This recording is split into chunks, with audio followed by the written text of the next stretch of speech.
मई के हवाले से बहुत कैटेगोरिकल ये कहती है अफवाज पाकिस्तान कि हमारा मसला नहीं है, सिर्फ ये अफवाज पाकिस्तान का मसला नहीं है, पूरी पाकिस्तान की आवाम का, पूरी पाकिस्तान की कौम का ये मसला है। क्या कहा 9 मई के हवाले से देखिएगा।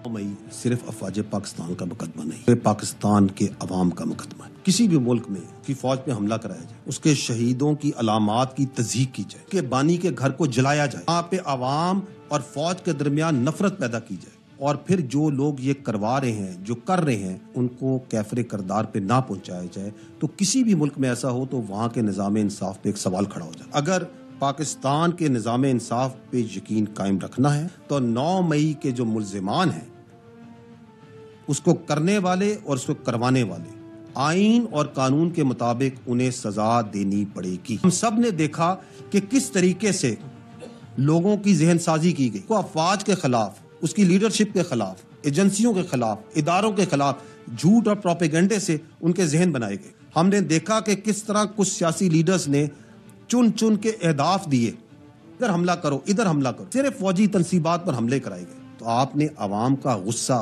और रद्द-ए-अमल भी देखा। तो जब ये खुल के सामने आ गया, दूसरा फरेब और दूसरा झूठ और दूसरा प्रोपेगेंडा शुरू किया गया कि ये फॉल्स फ्लैग ऑपरेशन है, ये तो पता ही नहीं क्या हुआ, कौन कर गया, कैसे कर गया। ऐसे ही लोगों के लिए कहा गया है, you can fool all the people some of the time, some of the people all the times, but you can not fool all the people all the time.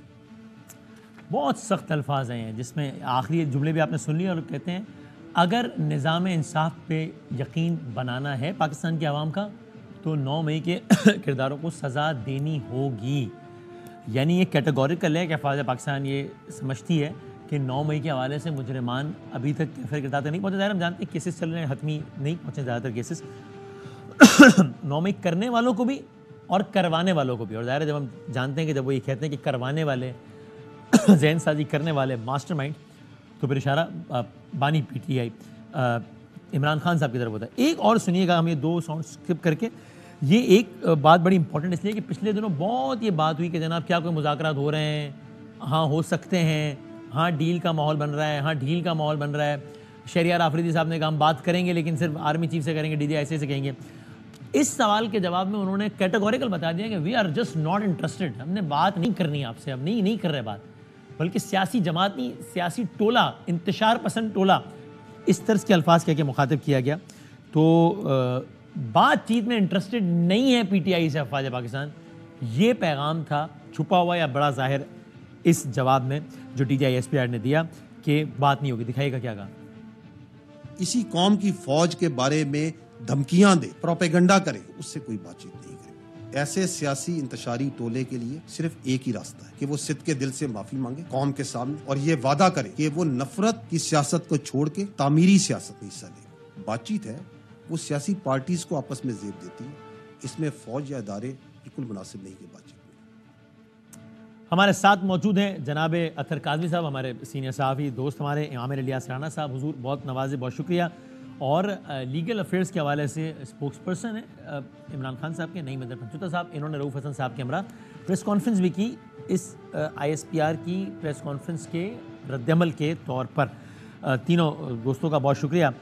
Kazmi साहब, सबसे पहले चूँकि बहुत सारी बातें हुई हैं, पहले तो बताइएगा ये जो अभी हमने जो शॉट चलाया है, आप एग्री करते हैं कि जो हमने जिसमें अपनी राय दी वो ये कि ये गोया उन बातों का जवाब दे दिया जो चल रही थी कि क्या बातचीत हो सकती है, क्या बातचीत हो रही है, क्या कोई डील बन सकती है, क्या कोई डील, उन्होंने वाज़े तौर पे ये कह दिया है। यानी इसकी इंटरप्रिटेशन ये है इस साउंड बाइट की कि भाई हम नहीं कर रहे बात, हम इंटरेस्टेड भी नहीं, हम नहीं करेंगे बात। आप पब्लिकली माफ़ी मांगें, माने कि आपने गलत किया है, माफ़ी मांगें, इससे कम किसी पर हम बात नहीं करेंगे। आप भी इसको ऐसे ही देखते हैं?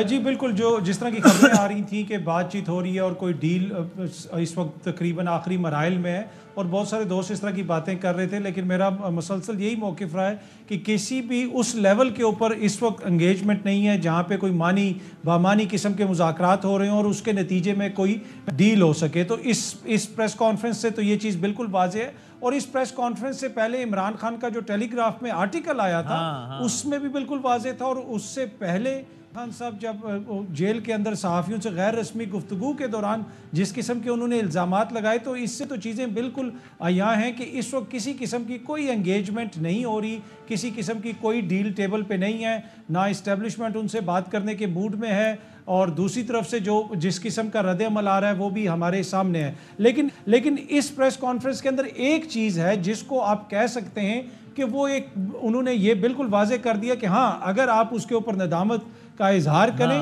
और उसके ऊपर सदके दिल से आप माजरत करें तो फिर आप वापस मेन स्ट्रीम पॉलिटिक्स में आ सकते हैं। तो मेरे ख्याल में ये भी एक तरह से डील ही है। क्या इस डील को दूसरी तरफ से ऑफर को कबूल किया जाएगा या नहीं किया जाएगा, ये अब आने वाले दिनों में पता चलेगा। फिलहाल तो लगता है कि इस तरह का कोई मूड दोनों तरफ नहीं है।